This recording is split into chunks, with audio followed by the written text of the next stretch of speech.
오늘 이 아침에 우리에게 주시는 하나님의 말씀입니다. 신약성경 요한복음 5장 19절부터 29절까지 말씀을 같이 읽도록 하겠습니다.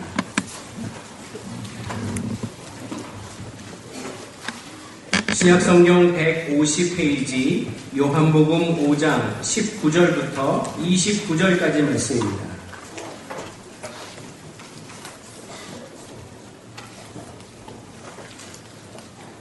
이제 우리 19절부터 말씀 같이 읽겠습니다. 시작. 그러므로 예수께서 그들에게 이르시되 내가 진실로 진실로 너희에게 이르노니 아들이 아버지께서 하시는 일을 보지 않고는 아무것도 스스로 할 수 없나니 아버지께서 행하시는 그것을 아들도 그와 같이 행하느니라. 아버지께서 아들을 사랑하사 자기가 행하시는 것을 다 아들에게 보이시고 또 그보다 더 큰 일을 보이사 너희로 놀랍게 여기게 하시리라. 아버지께서 죽은 자들을 일으켜 살리심 같이 아들도 자기가 원하는 자들을 살리느니라. 아버지께서 아무도 심판하지 아니하시고 심판을 다 아들에게 맡기셨으니 이는 모든 사람으로 아버지를 공경하는 것 같이 아들을 공경하게 하려 하심이라. 아들을 공경하지 아니하는 자는 그를 보내신 아버지도 공경하지 아니하느니라.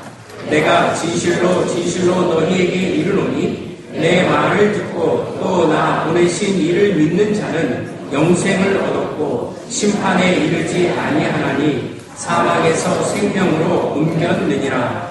진실로 진실로 너희에게 이르노니 죽은 자들이 하나님의 아들의 음성을 들을 때가 오나니 곧 이때라. 듣는 자는 살아나리라. 아버지께서 자기 속에 생명이 있음같이 아들에게도 생명을 주어 그 속에 있게 하셨고 또 인자됨으로 말미암아 심판하는 권한을 주셨느니라. 이를 놀랍게 여기지 말라. 무덤 속에 있는 자가 다 그의 음성을 들을 때가 오나니 선한 일을 행한 자는 생명의 부활로 악한 일을 행한 자는 심판의 부활로 나오리라. 아멘. 아멘. 너무 귀한 말씀이죠. 성경에 참 이렇게 복되고 귀한 말씀이 가득 쓰였는데 오늘 함께 읽은 요한복음 5장 19절로 29절의 말씀은 우리에게 삶의 활력을 끼치고 우리에게 영원한 생명을 보장해 주시는 약속이 들어있는 정말 복음 중에 복음이라고 저는 믿고 있습니다. 저는 그래서 오늘 본문을 함께 여러분과 나누면서 제목을 하나님과 예수님은 하나이시다라고 정했습니다. 한번 따라 읽어보겠습니다. 시작. 하나님과 예수님은 하나이시다. 믿으십니까? 네. 참 대단하신 분들이에요. 어떻게 이걸 믿으세요? 이건 믿기 쉽지 않아요. 어떻게 하나님과 예수님이 따로따로지 어떻게 하나라고 할까? 대단한 분들과 함께 예배드리고 있음을 기뻐합니다. 그런데 여기에 하나가 더 들어가야 돼요. 하나님과 예수님과 무엇이? 성령님은 하나이시다. 다시 한번 그렇게 읽어볼까요? 시작. 하나님과 예수님과 성령님은 하나이시다. 믿으십니까? 네. 하하, 더 기가 막히네요. 어떻게 세 분이 다 하나라고 하는 것을 믿으십니까? 그 신앙의 고백으로 아멘 하셨다면 저와 여러분들의 삶과 앞으로의 미래에 대한 또 앞으로 우리에 대한 영원한 삶은 이미 보장받은 것이라고 저는 확신합니다. 근데 오늘 성령님은 이 본문 말씀에 언급이 안 되셔서 제가 저기에 성령님을 뺐지 예수님과 하나님만 하나고 성령님은 따로다 이렇게 생각하는 건 전혀 아닙니다. 오해하지 마셔야 돼요. 우리 목사님은 삼위일체가 아니고 2인일체인가 보다 했을 때 그거 아닙니다. 하나님도 예수님도 성령님도 하나이십니다. 오늘 말씀 속에 이 하나님과 예수님이 하나임을 말씀해 주시는데 제가 오늘 설교에서 강조하고 싶은 내용은 여 제목이지만 마음속으로 담고 있는 또 하나의 어떤 결론 같은 것이 있다면 하나님과 예수님이 하나이듯이 우리 성도들도 하나가 되고 우리 성도들도 예수님과 하나가 되는 그런 삶을 살면 얼마나 좋을까. 오늘 예배하는 우리 남원교회 모든 성도들이 예수 그리스도와 하나가 될 수 있는 삶을 살기를 주의 이름으로 간절히 기원합니다. 왜 하필 예수님일까? 꼭 예수님이어만 하는가? 지난 2000년 동안 수도 없이 계속된 질문이 바로 이런 질문이었습니다. 요즘을 우리는 종교 다원주의 시대라고도 얘기합니다. 포스트 모더니즘이라고도 얘기하죠. 모든 종교에 다 구원이 있는데 그 종교만 잘 믿고 선한 일 하면 다 구원받지. 왜 기독교 너희들은 꼭 예수님만 믿어야 구원받는다고 그렇게 고집을 부리느냐? 왜 기독교인들은 예수님만을 고집하느냐라고 비아냥거리는 시대가 2000년부터 지금까지 계속 되어 왔습니다. 그리고 요즘은 더 그게 거세졌어요. 그래서 나름대로 자기들이 믿는 신을 존귀하게 여긴다고 생각해서 그들을 높이고 그 신들을 경배하고 하는 것들이 이제 우리를 많이 흉내내기도 하면서 자기들의 믿는 신도 구원이 있다라고 은근히 우리에게 접근해 오고 있다 합니다. 제가 이따 광고 시간에 좀 더 자세하게 말씀드리는데요. 제가 지난 주간에 조천읍에서 발송된 한 편지를 받았습니다. 이렇게 4개로 적어서 저한테 편지가 발송됐는데 발신인은 없고 뭐 주소는 조천읍 몇 번지 그것만 써 있어요. 뜯어보니까 뭐라고 되어 있냐면 제가 제목만 좀 읽어드릴게요. 전국 목사님들 안녕하십니까? 저는 신천지 예수교회 이만희입니다. 이분 아세요? 저 이분 잘 몰라요. 뭔데 나한테 이런 걸 보낼까? 쭉 읽어보니까 내용이 이런 거예요. 목사님들이 성경을 너무 모르는데 자기한테 와서 성경을 좀 배우라는 거예요. 특별히 요한계시록을 잘 깨달아야 되는데 이 계시의 말씀을 모르고 어떻게 영혼을 구원할 수 있느냐?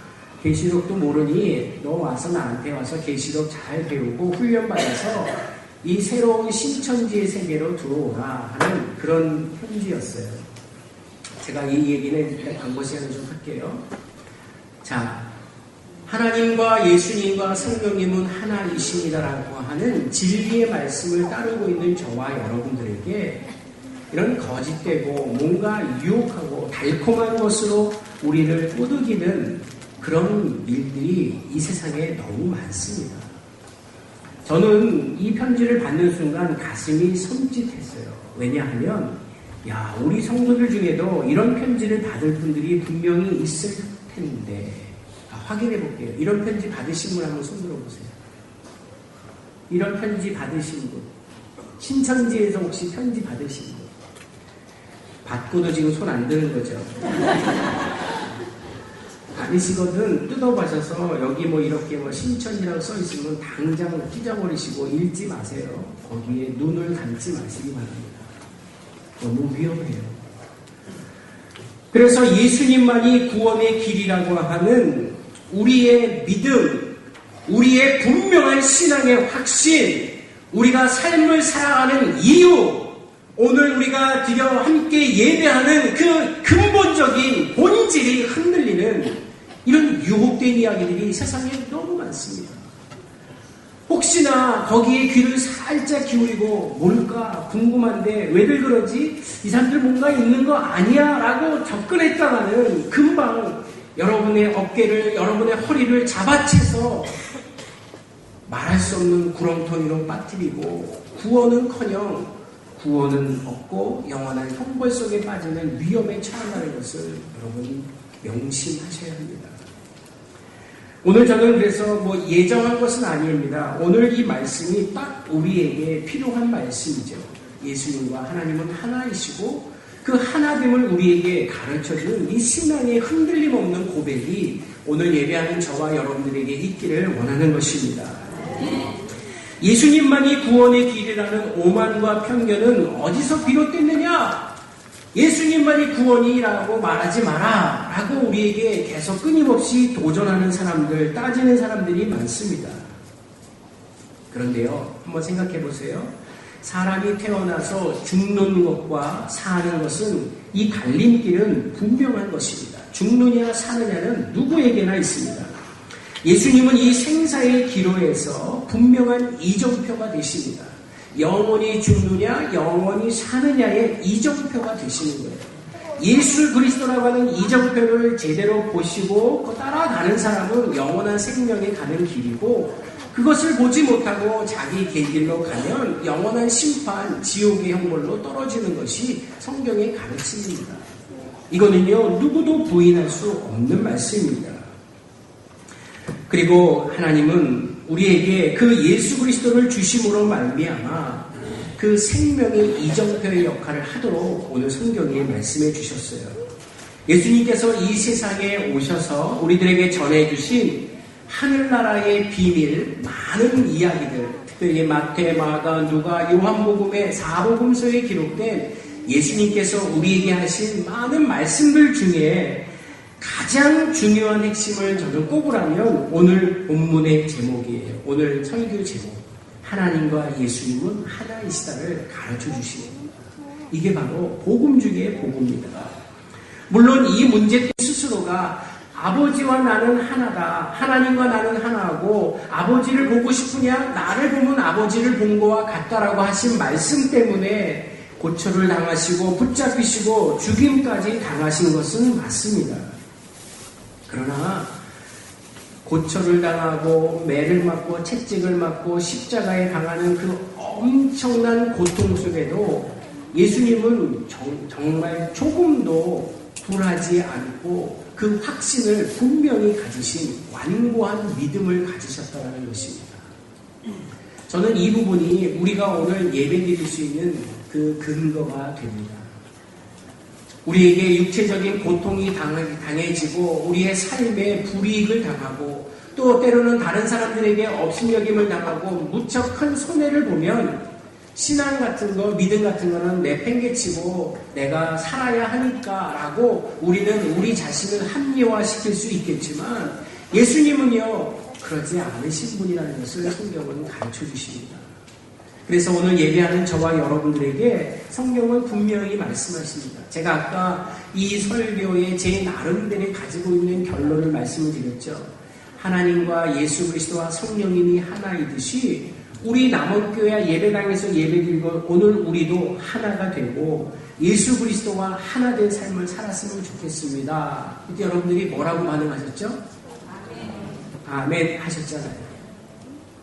그렇다면 우리도 예수님처럼 온갖 고난과 채찍과 그 십자가에서 엄청난 큰 대못으로 박히는 처절하게 죽는 죽음도 굴하지 아니하고 완고한 믿음을 지키셨듯이 우리도 그 믿음을 지키고 나아가야 되지 않겠느냐 이겁니다. 좋을 때, 행복할 때, 뭔가 기쁠 때는 예수님 말씀 따르겠습니다. 예수님 오늘도 주님을 사랑합니다 고백하다가 얻어맞을 있거나 손해볼 일 있거나 또 고난당한 일 있으면 아이고 예수님 잠시 죄송합니다. 좀 비켜주세요. 그리고 예수님 안 믿은 척 하는 삶이 우리에게 얼마나 많았는가. 오늘 이 말씀을 통해 깨닫게 됩니다. 오늘 함께 읽은 19절 말씀에 이런 말씀이 기록되어 있죠. 그러므로 예수께서 그들에게 이르시되 내가 진실로 진실로 너희에게 이르노니 아들이 아버지께서 하시는 일을 보지 않고는 아무것도 스스로 할 수 없나니 아버지께서 행하시는 그것을 아들도 그와 같이 행하느니라. 이 말씀이 뭐냐면요. 예수님께서 이 땅에 오셔서 하시는 모든 일이 진짜 모든 일 거기에 예외가 없어요. 이건 아니고요. 요것만 이런 게 아니고 예수님이 하신 모든 일이 하나님 아버지의 하시는 일과 동일하다는 것입니다. 이거 얼마나 담대합니까? 거룩한 일, 예수님께서 병을 고치시고 또 산에 올라가서 요즘 우리 새벽기도 때 했던 그 산상수훈의 말씀들을 선포하실 때는 나는 하나님과 같은 일을 합니다라고 하면은 이해는 될지 모르지만 어떻게 예수님은 자기 자신이 하는 모든 일이 하나님 아버지께서 하신 일이라고 말씀할 수 있겠습니까? 우리가 세상에서 경험하는 여기 계신 분들 다 해당이 될 거예요. 아버지와 아들과의 관계. 아버지와의 아들 관계, 부자 관계라고 하는 그 관계로 예수님과 하나님의 관계를 적용시키면 좀 곤란합니다. 그 부자 관계, 인간의 부자 관계와 하나님과 아들, 예수님과의 부자의 관계는 좀 영적인 면에서 차이가 많겠죠. 그래서 하나님의 사랑이 인간의 사랑과는, 하나님의 사랑이 우리 인간의 사랑의 개념과는 다르듯이 이 부자의 관계도 다릅니다. 그래서 예수님은 아버지가 하신 일, 내가 하는 일이 동일하다고 담대히 말씀하실 수 있었던 것입니다. 요한복음 14장에 보면 빌립이라고 하는 사람이 예수님께 찾아와서 예수님께 묻습니다. 주님, 우리에게 아버지를 좀 보여주세요. 저는 빌립의 마음이 충분히 이해가 돼요. 예수님께서 하나님의 아들로 오셨으니까 예수님께만 잘 말씀드리면 하나님 아버지를 보여줄 수 있을 거라는 능력이 있을 거라는 것을 아마 생각했던 것 같아요. 아니면 빌립도 정말 예수님이 누구인지도 모르고 그저 하나님만을 찾고 있는지도 모르겠습니다. 그러면서 하는 말이, 그러면 하나님만 한 번만 보여주면 저희가 더 바랄 것이 없습니다 라고 말하자 예수님께서 그 빌립에게 이렇게 말합니다. 빌립아, 내가 그렇게도 오랫동안 너희와 함께 있었는데 넌 아직도 나를 모르는구나. 아직도 나를 모르는구나. 누구든지 나를 본 사람이 아버지를 본 것이다. 오랫동안 네가 나를 따라다니고 나를 본 것이 바로 네가 하나님을 본 것이고 하나님을 따라다닌 것이다. 그런데 어떻게 자꾸 아버지를 보여달라고 하느냐. 내가 너희에게 하는 말은 내 말이 아니라 오직 살아계시는 하나님 아버지께서 내 안에 계시면서 자신의 일을 하시는 것이다 라고 예수님이 대답하십니다. 저는 이 예수님의 대답이 너무너무 감사해요. 그래서 제가 오늘 예배하는 우리 남원교회 성도들, 또 이 옷에 오늘 오신 우리 모든 성도님들이 예수님의 말씀을 듣는 중에 하나님의 음성을 듣는 것과 같은 그 마음과 기쁨이 가득해야 하고요. 이 성경을 읽는 동안 여러분들은 하나님께서 내게 직접 행하시는 말씀들을 들을 수 있는 분별력도 있어야 합니다. 하나님의 말씀을 읽고 묵상하는 중에 하나님의 음성을 내가 듣고 있다라고 하는 사실을 인식할 수 있는 신앙의 수준이 여러분들이 있기를 간절히 기원합니다. 자, 그러면 오늘 본문 말씀에서 예수님과 하나님이 하나인데 하나님은 예수님에게 무엇을 이양하셨는가, 무엇을 넘겨주셨는가, 어떤 권위를 부여해 주셨는가를 한번 구체적으로 좀 알려고 합니다. 첫째는 21절의 말씀입니다. 21절 같이 읽겠습니다. 자, 요한복음 5장 21절 시작. 아버지께서 죽은 자들을 일으켜 살리신 같이 아들도 자기가 원하는 자들을 살리느니라. 아멘. 자, 하나님께서 죽은 자를 살리셨고 예수님도 죽은 자를 살리셨다. 이 말씀을 하십니다. 그러면서 이 말씀의 핵심은 뭐냐면 부활의 능력을 전해 주셨다. 이 말씀입니다. 하나님 아버지 천지 창조주 되시는 하나님이 가지신 부활의 능력을 예수님께도 전달해 주셨다. 그 뜻입니다. 하나님은 원래 부활의 능력이 되시고 부활의 주인이 되십니다. 죽은 자를 살리시고 없는 자를 있게 하신 분이 우리 예수님이십니다. 우리 로마서 4장 17절의 말씀을 함께 한번 참고 말씀을 읽어볼게요. 화면 좀 띄워주세요. 자, 시작. 기록된 바 내가 너를 많은 민족의 조상으로 세웠다 하신과 같으니 그가 믿은 바 하나님은 죽은 자를 살리시며 없는 것을 있는 것으로 부르시는 이시니라. 아멘. 사도 바울은 그 로마에 있는 성도들에게 아브라함에 대한 이야기를 하는 가운데 아주 중요한 얘기를 합니다. 하나님은 죽은 자를 살리신 분이시다. 하나님은 죽은 자를 살릴 수도 있고 없는 것을 있게도 하시고 존재하는 것을 없이도 하실 수 있는 분이라고 하는 사실을 다시 한번 깨닫게 해주시는 말씀입니다. 오늘 예수님이 그 말씀에 해당되는 이야기를 21절에 하는 거예요. 아버지께서 죽은 자를 일으켜 살리신 같이 아들인 자기도 죽은 자를 살리는 능력을 받았다. 그것입니다. 그래서 하나님과 예수 그리스도가 하나라고 하는 것을 지금 이론을 뒷받침하고 있는 것입니다. 여기에 관련된 아브라함의 이야기가 많이 있지만 저는 그 얘기를 오늘 이 시간 다 할 수 없고, 부활의 주인 되시는 하나님이 부활의 능력을 예수님에게 이양시키셨다. 그래서 예수님께서 우리에게 하시는 말씀이 뭡니까? 오늘 우리가 함께 읽었던 말씀 중에 마지막 거의 24절에 보니까 이렇게 되어 있죠. 내가 진실로 진실로 너희에게 이르노니 내 말을 듣고 또 나 보내신 이를 믿는 자는 영생으로 얻고 심판에 이르지 않으니 사망에서 생명으로 옮겼느니라. 하나님께서 가지신 부활의 능력을 예수님께 전달해 주셨는데, 예수님이 그 부활의 능력을 이제 누구에게 주셨어요? 제 얘기 듣고 계시나요? 하나님께서 가지신 부활의 능력을 우리 주 예수 그리스도에게 전달해 주셨습니다. 그런데 오늘 말씀을 읽어보니까 예수님께서 가지신 그 부활의 능력을 이제 누구에게 주셨습니까? 우리요? 우리가 누구예요? 나가 누구예요? 예수 그리스도를 믿는 자예요.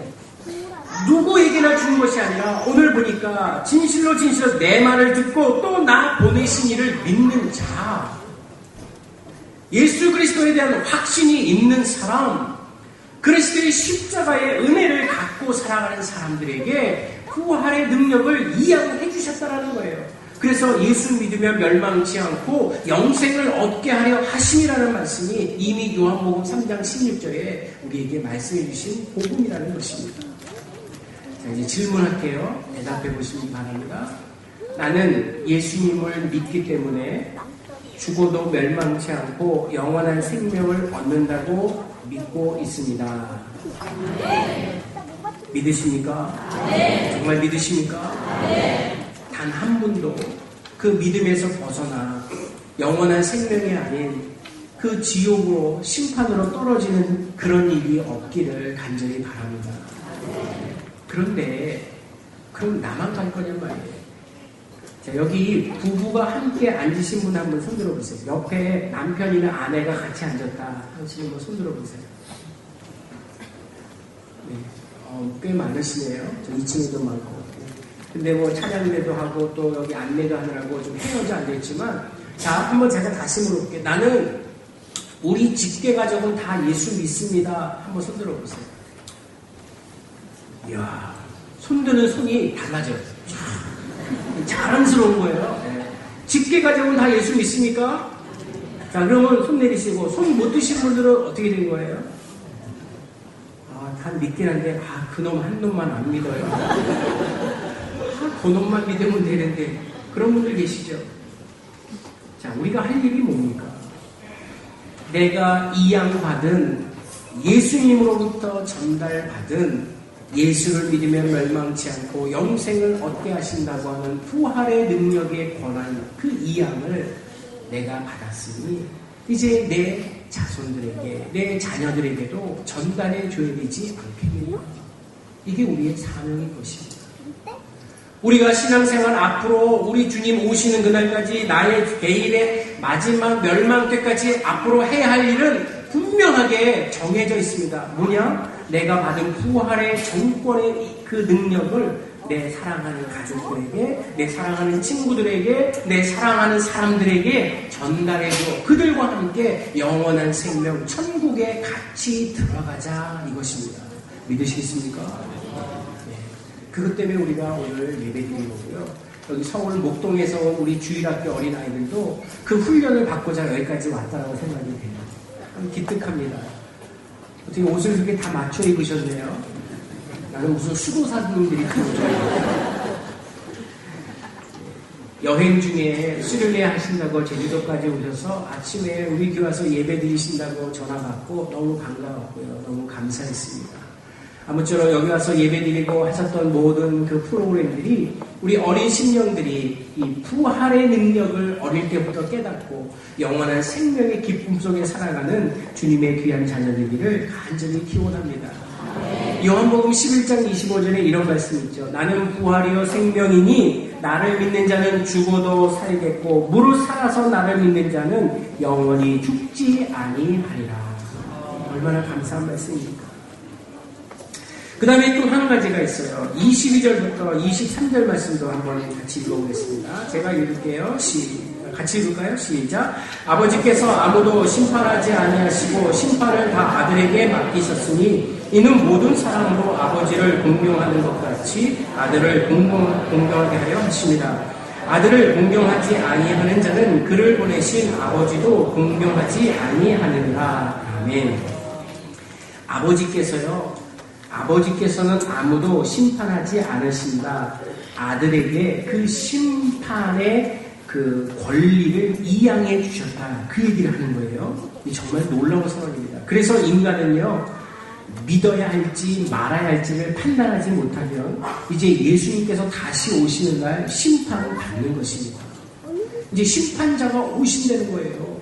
성경에서 말하는 예수 그리스도의 다시 오심 재림때를 예언하고 있지 않습니까? 우리가 그날이 언제인지는 아무도 모르지만 예수님은 반드시 이 땅에 오십니다. 왜 오시느냐? 심판주로 오시는 거예요.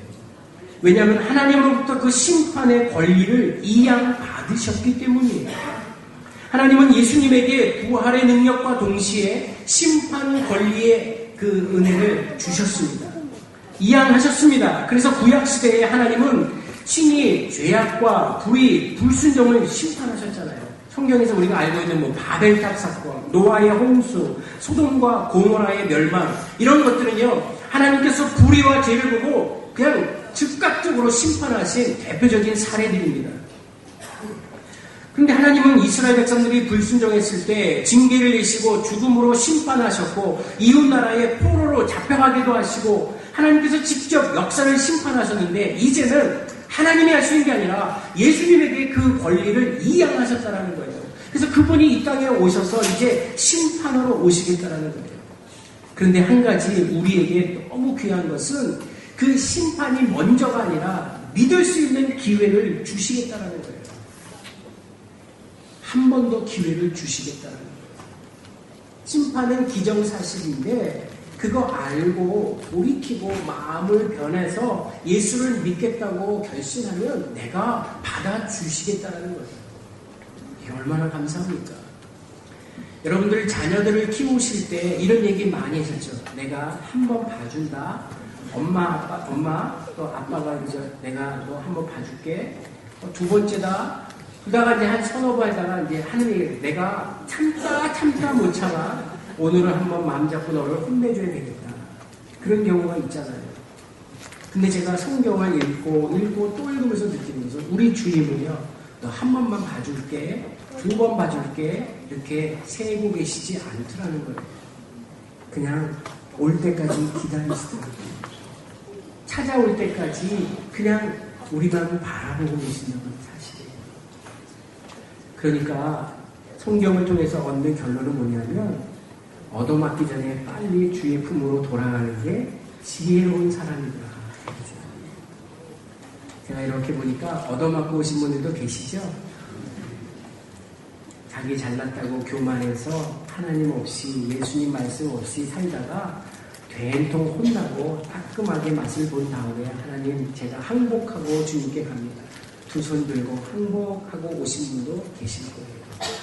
그래도 다행입니다. 마지막 때가 아니 되었으면. 자, 오늘 본문의 말씀을 요약한 화면입니다. 첫째, 한번 따라봅시다. 부활 능력의 이양. 두 번째, 심판 권리의 이양.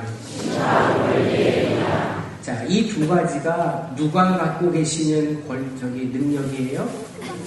예수님께서 가지신 능력이에요. 근데 그 중에 하나, 부활의 능력은 우리에게도 주시겠다는 거예요. 언제? 예수 그리스도를 믿는 자에게. 그래서 믿으면 부활을 얻는다.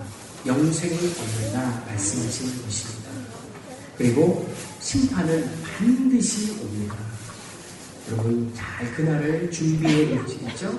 주님 오실 그날을 기쁨으로 맞이할 수 있도록 열심으로 기도하는 가운데 예수님의 생각, 감정, 의지, 비전을 우리 것으로 삼고 우리 서로 한마음 되어서 교회를 잘 섬기기도 하고 또 복음을 증거하는 일에 앞장서는 우리 성도들 되시기를 주의 이름으로 간절히 기원합니다.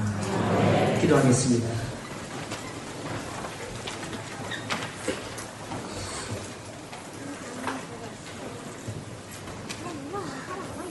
하나님 아버지 참 감사합니다. 우리 아무것도 모를 때는 그냥 이렇게 살다가 죽으면 끝이라는 것밖에 아무것도 없었는데 어찌 우리를 불러주셨고 우리를 자녀 삼아 주셔서 이제 그 구원의 능력까지 이양해 주셨습니까? 하나님과 예수님이 하나이듯이 또 성령님이 하나이듯이 우리와 하나님이 하나 되도록 십자가의 은총을 베풀어 주시고 그 십자가를 믿음으로 말미암아 우리도 멸망치 않고 영생을 얻는 은혜를 주시니 감사합니다. 오늘 이 예배당에 모여 예배하는 모든 성도들 한 분도 예외 없이 그 영원한 생명의 기쁨에 참여하는 자 되도록 함께하여 주시고 또 우리 주변에 내 사랑하는 가족들 중에 내 친구들 중에 내 이웃들 중에 아직도 그 구원의 은총을 모르는 자들에게 이 구원의 능력을 전할 수 있는 하나님의 사람들로 삼아 주시옵소서. 우리 남은 교회가 이 일을 위해 부름받았기에 오늘도 그 사역을 감당하고 앞으로도 주님 오시는 그날까지 모든 민족과 열방들을 향하여 복음의 능력을 나타내고자 합니다. 우리에게 능력 주시고 필요한 것 함께 주시고 성령이 임하여 주시옵소서. 오늘 예배하는 우리 성도들 힘찬 발걸음을 내딛고 이번 한 주간도 이 기쁨의 복음들을 마음껏 증거하고 그 삶을 실천할 수 있는 하나님의 사랑받는 신앙인들 되도록 축복하여 주시옵소서. 감사드리며 예수 그리스도의 이름